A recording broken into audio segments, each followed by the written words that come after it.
The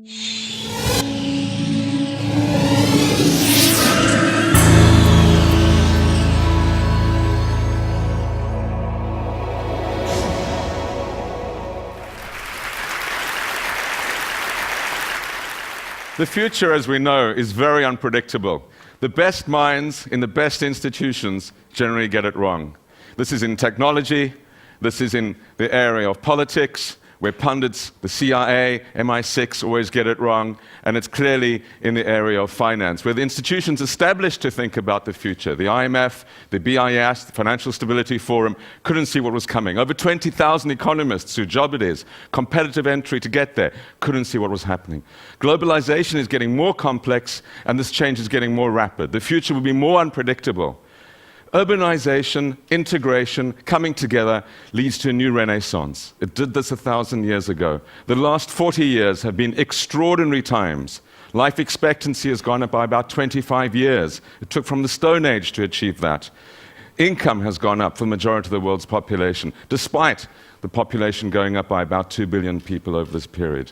And illiteracy has gone down from a half to about a quarter of the people on Earth. A huge opportunity, unleashing of new potential for innovation, for development. But there's an underbelly.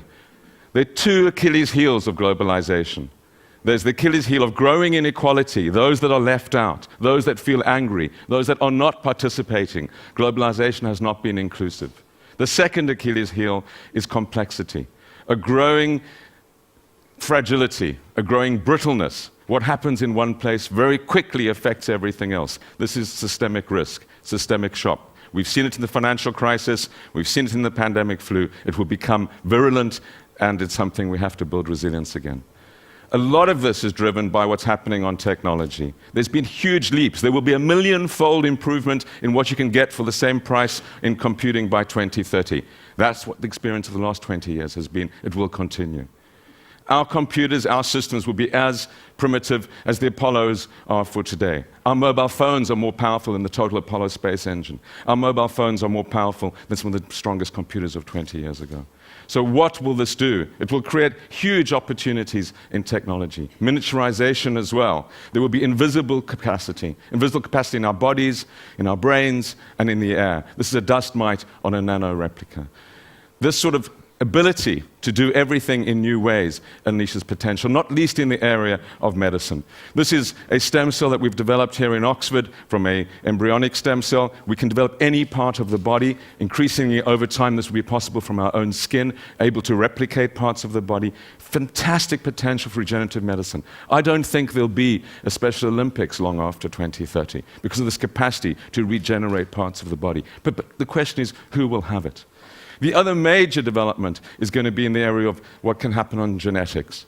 The capacity to create, as this mouse has been genetically modified, something which goes 3 times faster, lasts for 3 times longer, and we can produce, as this mouse can, to the age of our equivalent of 80 years, with using about the same amount of food. But will this only be available for the super rich, for those that can afford it? Are we heading for a new eugenics? Will only those that are able to afford it, able to be the super race of the future? So the big question for us is, how do we manage this technological change? How do we ensure that it creates a more inclusive technology? A technology which means that not only as we grow older, but we can also grow wiser, and that we're able to support the populations of the future. One of the most dramatic manifestations of these improvements will be moving from population pyramids to what we might term population coffins. There's unlikely to be a pension or retirement age in 2030.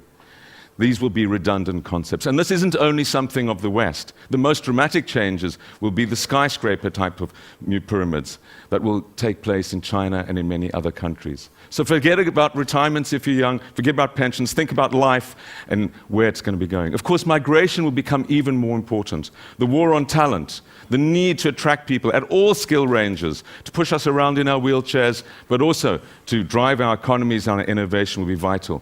The employment in the rich countries will go down from about 800 to 700 million over these people. This would imply a massive leap in migration. So the concerns, the xenophobic concerns of today on migration will be turned on their head as we search for people to help us sort out our pensions and our economies in the future.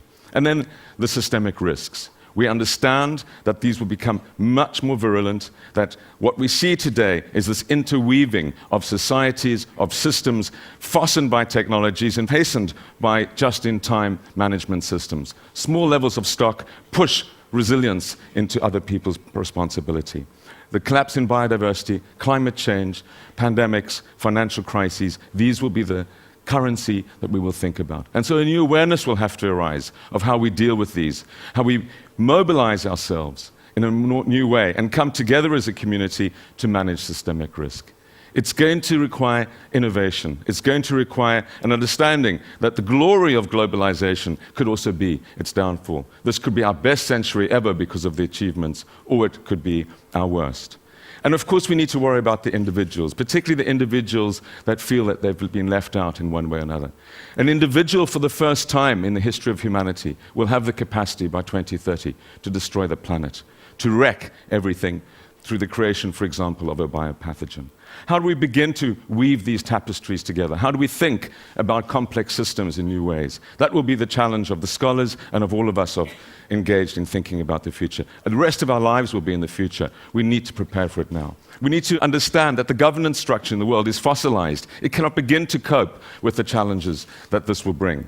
We have to develop a new way of managing the planet, collectively, through collective wisdom. We know, and I know from my own experience, that amazing things can happen when individuals and societies come together to change their future. I left South Africa, and 15 years later, after thinking I would never go back, we had the privilege and the honor to work in the government of Nelson Mandela. This was a miracle. We can create miracles collectively in our lifetime. It is vital that we do so. It is vital that the ideas that are nurtured in TED, that the ideas that we think about, look forward and make sure that this will be the most glorious century and not one of eco-disaster and eco-collapse. Thank you.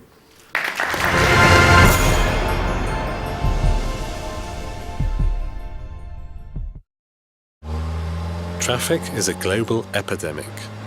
US traffic is creating 45% of the world's air pollution. In the UK, time wasted in traffic costs 20 billion a year. Would you pay for cleaner air and a faster commute? Stockholm put it to a vote. I voted for it, yes. I voted for it. I vote for it. We're not old enough to vote.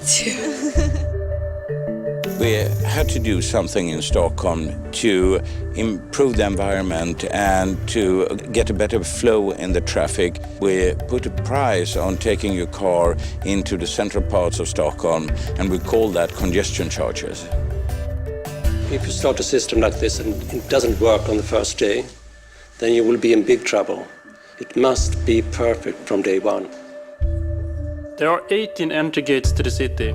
Each is equipped with cameras. Pictures are taken of the rear and front license plates. These pictures are sent to a central system that identifies the license plates and makes sure that the right person pays for the right passages. One of the obstacles we overcame was the OCR, the optical character reading of the license plate. We went out to IBM's global organization and the R&D centers and find a very good software we could use, and we managed to implement it in 2 months' time. This is the heart of the system where all images and passages are being processed. Over 99% of all pictures are correctly identified.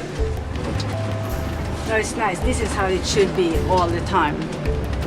Behind me you can see the traffic, and the clock is 6 p.m. Before we had the congestion charging, the traffic was queuing up at this time of the day. Jag tycker det är en bra idé. I think it's a good idea because I think that we should take care of the environment in the city. The traffic went down with about 22%, and the air pollution was about 14% better. It's a huge international interest from different parts of the world, from the United States, from Latin America, from China, and it's really a pleasure to tell people not what we are planning to do, but what we actually have done in Stockholm. I voted for it, yes I did. Not my husband, so but I did. I think he is not thinking like me for the future. I'm thinking for the children and the grandchildren.